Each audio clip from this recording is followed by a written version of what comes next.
자, 이제 토지 정책인데요. 16번부터 지금 여기가 제일 생소한 게 제일 많아요. 토지 정책부터. 일단 그 기본소에 잘 못 보던 것들이 여기가 제일 많아요. 근데 이제 기본소에서 굳이 안 다루려는 이유는 이런 것들은 어쩌다 나오는 그런 것들이 있고요. 그 중에서는 조금 이제 알아야 될 것도 있지만 좀 이렇게 버려야 될 것도 있고요. 이 기출 문제를 보면서 발견되는 공통되는 부분들, 그런 거는 이제 기출 문제에서도 충분히 커버가 돼요. 그래서 굳이 기본서에서 다룰 필요가 없어서 기본서에서는 안 다루는데요. 이 문제를 풀면서 좀 보완을 한다, 이렇게 생각하시면 되겠습니다. 일단 16번은 토지 이용 규제에 관한 설명으로 틀린 것은 1번의 지역지구제는 토지 이용에 수반되는 부의 외부 효과를 제거하거나 완화시킬 목적으로 지정된다. 자, 요거는 가장 많이 언급되는 주제예요. 맞는 말이죠. 그 다음에 지역과 지구별로 건축물의 용도, 종류 및 규모 등을 제한하고 있죠. 그 다음에 3번에 보시면 지구 단위 계획이 나오죠. 이거 공보에서 나오지 않나요? 공보에서 나오는데 도시군 계획 수립 대상 지역의 일부에 대하여 토지 이용을 합리화하고 그 기능을 증진시키며 미관을 개선하고 양호한 환경을 확보하며 그 지역을 체계적 계획적으로 관리하기 위하여 수립하는 도시군 관리 계획을 말한다. 이게 그 국토의 계획 및 이용에 관한 법률상 정의가 그대로 다 나와 있죠. 혹시 이거 다 알고 계시나요? 이걸 읽으면 지구 단위 계획이라는 것을 체크는 할 수 있나요? 아니면 가물가물한가요? 공법에서 했어요. 이거 보면은 구별이 돼요. 구별은 돼요. 구별이 될 정도면 돼요. 구별이 될 정도. 이제 우리가 말하라고 했을 때 이걸 술술술술 말을 할 수는 없어도 구별할 수 있을 정도면 되는데, 저는 이걸 1층 계양으로 기억해요. 일부에 대하여, 일부.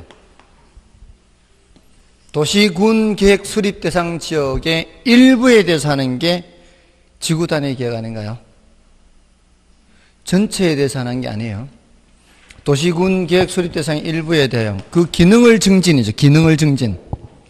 물론 앞에 토지 이용을 합리화하고 있는데 기능을 증진할 때 증,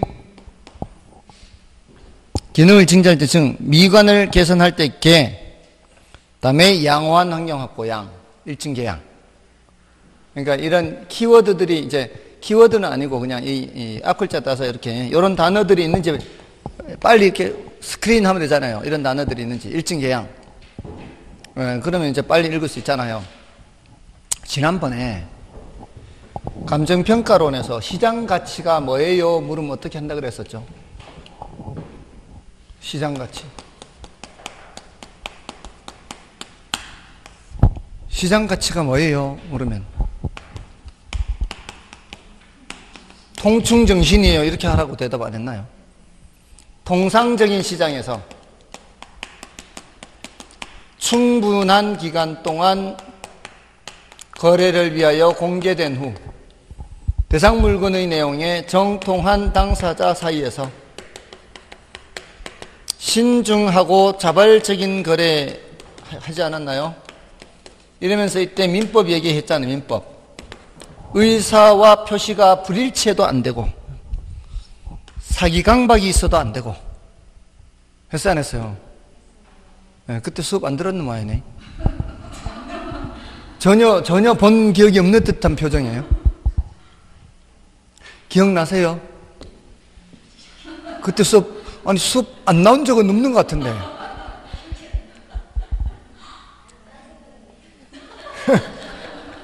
이제 자신납세 해야 되는 거 아니에요? 이 정도면. 신중하고 자발적인 거래요. 신중하고. 신중하다는 얘기는 의사와 표시가 불일치해도 안 되고요. 자발적인 했으면은 이거는 사기 강박이 있는 게 아니죠. 자발적이라면은. 그랬을 때 나타날 수 있는 이제 성립될 수 있는 그런 가치를 시장 가치를 한단 말이에요. 그래서 시장 가치가 뭐예요? 물으면은 통충 정신입니다. 이렇게 시험에 여러 번 언급됐어요. 시장 가치는. 그러니까 알아야 되는 거죠. 감정평가에서. 우리는 감정평가를 할 때는 시장 가치로 평가하는 게 원칙이에요. 예외적으로 시장 가치 외로 평가하는 거거든요. 그러니까 시장 가치 개념을 알고 있어야 되는 거죠. 자, 이런 식으로 뭐가 나왔을 때 시장 가치가 뭐예요? 통충 정신이에요. 지구 단위 계획이 뭐예요? 일증 계양이에요. 이렇게. 됐나요? 자, 이 지구 단위 계획이 여러 번 언급이 됐습니다. 오른쪽 18번에 3번을 보세요. 18번에 3번 지구 단위 계획을 통해 토지 이용을 합리화하고 기능 증진, 미관 개선, 양환 환경 확보. 그런 표현들이 있잖아요. 그럼 일증 계양 있네. 이렇게 맞네. 이렇게 금방 이제 파악하고 지나가는 거죠. 됐습니까? 다시 왼쪽으로 오셔서 4번 지문. 국토의 계획 및 이용에 관한 법령상 용도 지역 중 도시 지역에는 주상공록이 있죠. 이건 뭐 거의 공법이죠, 이거. 개론이 아니고요. 다음에 국토의 계획 및 이용에 관한 법령상 용도 지역과 용도 지구는 중첩해서 지정할 수 없다. 이 정도는 그 개론에서도 말씀을 드리잖아요. 용도 지역은 중첩해서 지정할 수 없지만 용도 지구는 중첩해서 지정할 수 있잖아요. 이 정도는 개론에서도 하고요. 그래서 5번 틀렸고요. 다음에 17번에 1번 지문을 보시면 이거는 1번 지문에 뭐라고 되어 있어요? 용도 지역 지구제는 토지 이용 계획에서 토지의 기능을 계획에 부합되는 방향으로 유도하기 위하여 마련한 법적, 행정적 장치를 할 수 있다. 됐죠? 자, 그거는 여러 번 이런 표현도 여러 번 언급이 됐고요. 그다음에 토지 거래 허가 구역은 토지의 투기적인 거래가 아까 앞에서 나오지 않았나요? 토지 거래 허가 구역은 뭐가 키워드라고 그랬어요? 토지가 키워드라고 그랬잖아요. 토지의 투기적인 거래요. 그리고 지가가 급격히 상승하는 지역과 그러한 우려가 있는 지역 대상 맞고요. 다음에 토지 적성평가 제도도 뜻은 알아두시기 바랍니다. 요것도 여러 번 언급은 됐으니까요. 토지에 대한 개발과 보존의 경합이 발생했을 때 이를 합리적으로 조정하는 수단입니다. 그러니까 도관, 농자 이런 용도 지역을 구분할 때도 뭐를 한 후에 하는 거요? 적성평가를 한 후에 그렇게 구분한다 이 말입니다. 다음에 개발 제한 구역의 지정은 개발 가능 토지의 감소로 인해 주변 지역의 지가와 주택가격의 상승을 유발시킬 우려가 있죠. 왜냐하면 개발 제한 구역을 지정하면 개발할 수 있는 땅은 한정돼 버리잖아요. 그럼 개발할 수 있는 땅이 한정돼 버리기 때문에 그렇게 주택가격 상승, 지가 상승 유발시킬 우려가 있습니다. 다 맞고요. 5번도 이게 지구 단위 계획에 관한 것이에요. 근데 입지규제 최소구역 계획으로 지금 설명하고 있잖아요. 도시군 계획 수립 대상 지역의 일부에 대하여 토지용 합리화, 그 기능 증진, 미관 개선, 양원 환경 확보 됐나요? 그래서 그 지역을 체계적 계획적으로 관리하기 위해 수립하는 도시군 관리 계획. 그래서 이거는 지구 단위 계획이죠. 18번은 뭐 여러분이 좀 봐주시고요. 이건 뭐 다 비슷한 맥락의 문제들입니다. 넘어가시고요. 그 다음에 19번을 보시면은 이거는 거의 뭐 공법 수준, 이건 이 정도로 깊게 나오는 거는 사실 개론에서 이렇게까지는 하기는 좀 어렵거든요. 19번은 2번이 정답인데요. 2번부터 보십시오. 국토의 계획 및 이용에 관한 법령상 제2종 일반 주거지역은 공동주택 중심의 양환 주거환경을 보호하기 위해 필요한 지역이다. 자, 2종 일반 주거지역, 2종 전용 주거지역 이런 거 배우잖아요. 근데 개론에서 여기까지 2종 일반 주거지역까지 들어가서 이게 양호한인지 편리한인지를 설명하기에는 개론에서는 하기 어렵지 않나요? 근데 이게 개론 문제가 이런 게 나온다면 이건 거의 공법 문제 아니에요. 그죠? 공법이잖아요, 거의. 그래서 제가 이거 다 이의신청했어요. 이의신청했어요. 왜 이게 개론 문제에 나오냐. 공법에서 만약에 다루지 않는 부분이라면 그래도 또 이해가 돼요. 근데 공법에서 이거 다루잖아요. 근데 이해 27회 때요. 이거 한 문제뿐만이 아니었어요. 무려 4문제였어요. 4문제가 이렇게 됐으니까 아니 1차를 가르치는 개론 강사 입장에서는 이거 문제 있는 거잖아요. 그래서 이의 신청을 다 했죠. 그런데 하나도 안 받아줬어요.